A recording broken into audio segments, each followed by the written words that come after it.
Assalamualaikum warahmatullahi wabarakatuh.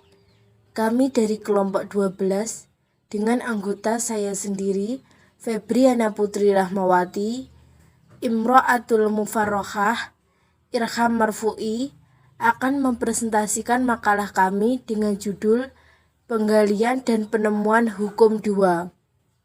Pertama, saya akan menjelaskan mengenai hierarki hasil penemuan hukum.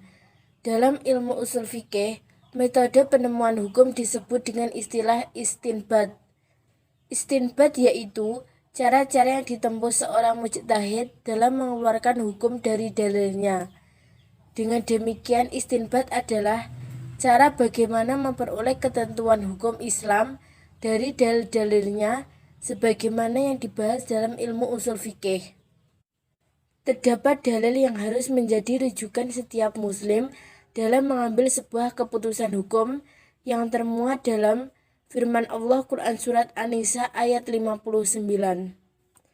Selain itu, dasar hukum dalam penemuan hukum juga terdapat dalam pasal 1 Undang-Undang Nomor 48 Tahun 2009 tentang kekuasaan kehakiman. Ditentukan bahwa kekuasaan kehakiman merupakan kekuasaan yang merdeka untuk menyelenggarakan peradilan guna menegakkan hukum dan keadilan berdasarkan Pancasila demi terselenggaranya negara hukum Republik Indonesia. Metode penemuan hukum.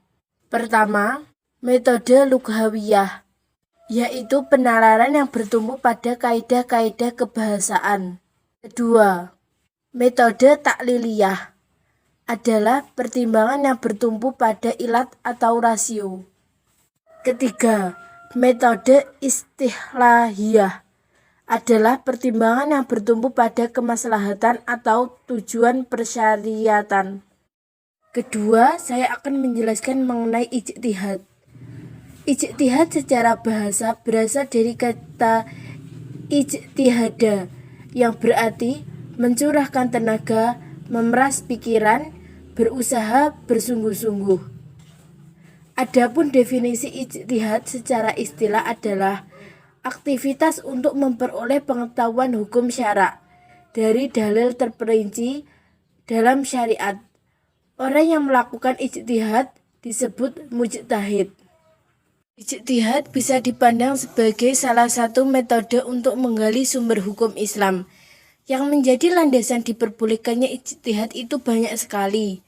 Seperti dalam firman Allah, Quran Surat An-Nisa ayat 105 dan Quran Surat Ar-Ra'd ayat 3. Ijtihad itu terdapat 3 macam, yaitu ijtihad bayani, ijtihad qiyasi, dan ijtihad istislahi. Ketiga, saya akan menjelaskan mengenai putusan qadhi atau hakim. Qadhi atau hakim yaitu orang yang diangkat oleh kepala negara untuk menjadi hakim dalam menyelesaikan gugatan, perselisihan-perselisihan dalam bidang perdata.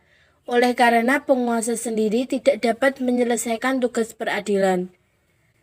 Dasar atau landasan kedudukan hakim adalah Al-Quran, As-Sunnah, dan Ijma'. Dasar dari Al-Quran terdapat dalam Quran Surat Al-Baqarah ayat 213 yang berbunyi wa anzala ma'ahumul kitaba bil haqqi liyahkuma bainan nasi fi mahtalafu fih. Artinya, dan Allah menurunkan bersama mereka kitab dengan benar untuk memberikan keputusan di antara manusia tentang perkara yang mereka perselisihkan. Hakim dalam Islam memiliki kedudukan yang sangat penting. Hakim atau dalam khazanah Islam disebut qadhi, seorang yang bertanggung jawab dalam menjelaskan hukum Allah kepada umat Islam. Dalam konsep hukum Islam, sejatinya jabatan qadhi bukanlah jabatan yang diperuntukkan bagi mereka yang meminta. Jabatan ini diberikan kepada orang yang memiliki kualifikasi. Karena begitu berat konsekuensi dari seorang hakim, ia harus siap menanggung semua beban itu. Keempat, saya akan menjelaskan mengenai fatwa. Fatwa menurut bahasa berarti jawaban mengenai suatu kejadian atau peristiwa.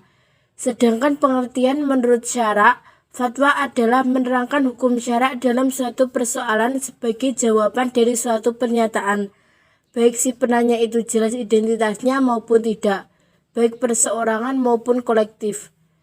Dasar hukum fatwa terdapat dalam Al-Quran, Quran Surat An-Nahl ayat 43 yang berbunyi, "Wa ma arsalna min qablika illa rijalan nauhi ilaihim fas'alu ahla dzikri in kuntum la ta'lamun."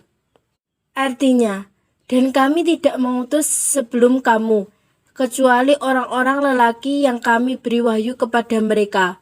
Maka bertanyalah kepada orang yang mempunyai pengetahuan jika kamu tidak mengetahui.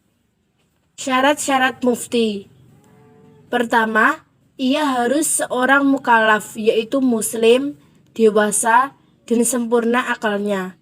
Kedua, ia harus ahli dan mempunyai kemampuan untuk berijtihad. Ketiga, ia harus adil, dapat dipercaya, dan mempunyai moralitas. Karena seorang mufti secara langsung akan menjadi panutan masyarakat. Sekian presentasi dari kelompok 12. Apabila ada kurang lebihnya mohon maaf. Wassalamualaikum warahmatullahi wabarakatuh.